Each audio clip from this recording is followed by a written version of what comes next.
Olá pessoal, meu nome é Matheus, faço parte do grupo composto também pelo Gustavo e pelo Alisson, e hoje vamos apresentar nosso projeto final da disciplina de gerenciamento de redes, que consiste no Routing, um algoritmo de roteamento baseado em aprendizado por reforço para redes de sensores sem fio, focado na longevidade dos sensores.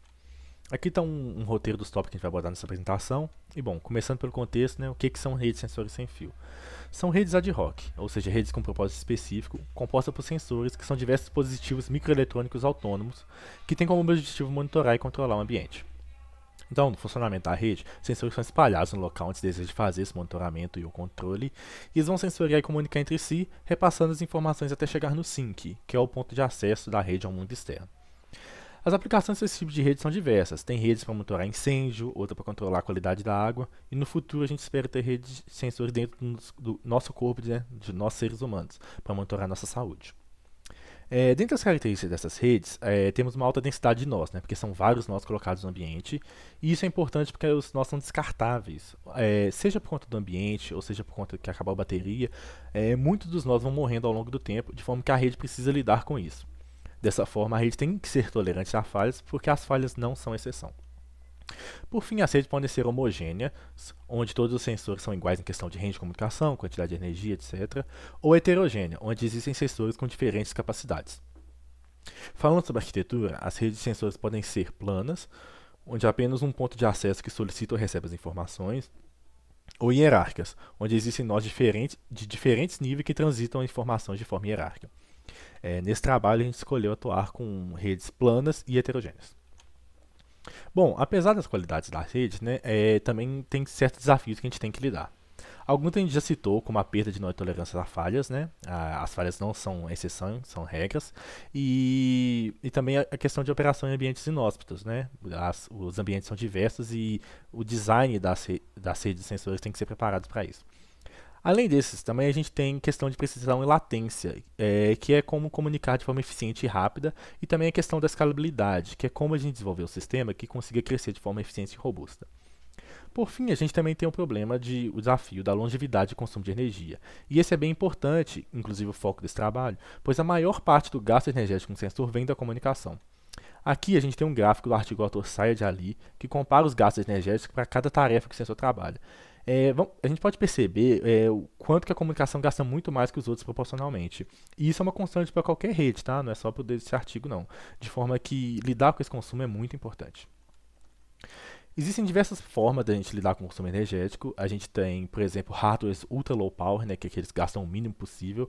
A gente também tem softwares eficientemente energeticamente, que tem aquelas operações que são a mais eficientes do ponto de vista energético, não necessariamente em questão de tempo, por exemplo. E também a gente tem questões de melhorar o roteamento do sensor para a gente transmitir de forma mais eficiente. Tem diversos algoritmos para roteamento, tá? Desde simples como o flood, inundação, ou até mais complexos como o Clusterhead e o Lead Protocol, que trabalham com clusterização e eleição de nós. Também tem vários algoritmos de roteamento com aprendizado de máquina, que visam aprender as melhores estratégias dinamicamente. Como exemplo, a gente tem o Keyroute, um RLBR, entre outros, e é inclusive nesse campo que o nosso trabalho se baseia. Nossa proposta é o Routing, acrônimo para Routing Smarting, que é um algoritmo que usa aprendizado por reforço para calcular uma rota entre o sensor de origem e o ponto de acesso de destino, maximizando a longevidade da bateria dos sensores. Ao maximizar essa longevidade da bateria, esperamos manter a rede funcional por mais tempo, diminuindo o número de nós mortos e otimizando o gasto energético, tornando assim o sistema mais resiliente. E é possível a gente modelar esse sistema de calcular a rota, e consequentemente esse problema de transmissão de mensagem como problema de Markov, porque a única coisa do que o estado atual depende é o estado anterior e não nenhum dos outros anteriores. Bom, partindo para a modelagem do sistema, a gente tem que antes do roteamento em si é necessário fazer uma fase de reconhecimento, que modela o começo do funcionamento da rede com o descobrimento dos nós sobre seus vizinhos. Portanto, começando com o nó especial, o SYNC, ele vai enviar a mensagem dessa forma aí, com o ID de destinatário, o ID do emissor, localização, bateria restante, a quantidade de pulsos até chegar a ele, que vai ser 0, e a localização dele, que vai ser a mesma localização ali do campo. Esse formato de mensagem ele é padronizado, tá? E vai ser usado por todos os outros sensores nessa fase. E aí cada vizinho do SYNC vai receber esse pacote e atualizar sua tabela. Essa atualização vai se dar conforme as fórmulas ao lado. Eles vão calcular a qualidade do sensor que ele recebeu como sendo a razão da bateria restante dele pela quantidade de pulos até chegar no sync, e vão atualizar a quantidade de pulos deles né, desse sensor que recebeu até o sync, sendo o do anterior mais um. E após esse processo, o nó vai enviar o mesmo padrão de mensagem para os seus vizinhos, só que com as informações dele.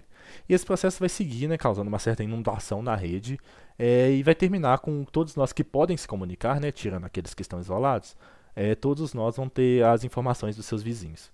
E aí, com esse processo feito, a gente pode partir para a fase de roteamento. Depois que o reconhecimento da rede foi finalizado, entra-se no processo de roteamento por aprendizado por reforço. Bom, esse processo ele é baseado no método do Q-Learning. Suponha um sensor I que queira transmitir uma mensagem, ele vai escolher o melhor vizinho aplicando a equação de Bellman descrita a seguir.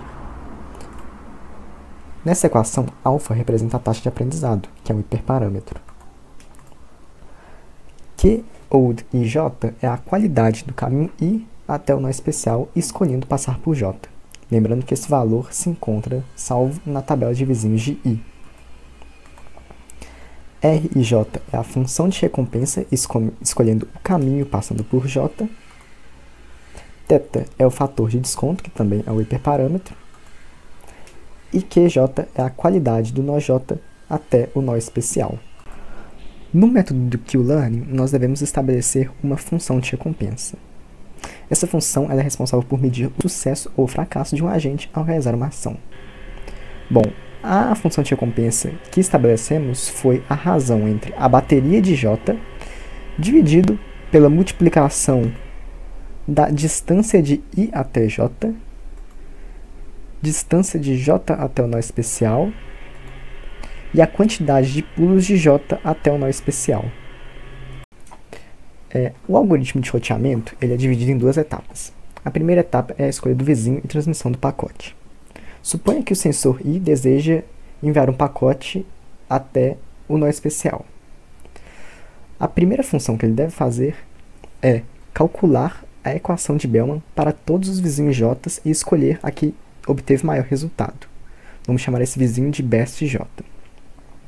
Após isso, o sensor I ele deve atualizar seus pulos para a quantidade de pulos até best J mais 1. Após isso, o sensor I tem que atualizar seu valor de Q para o valor da equação de Bellman obtido com best J.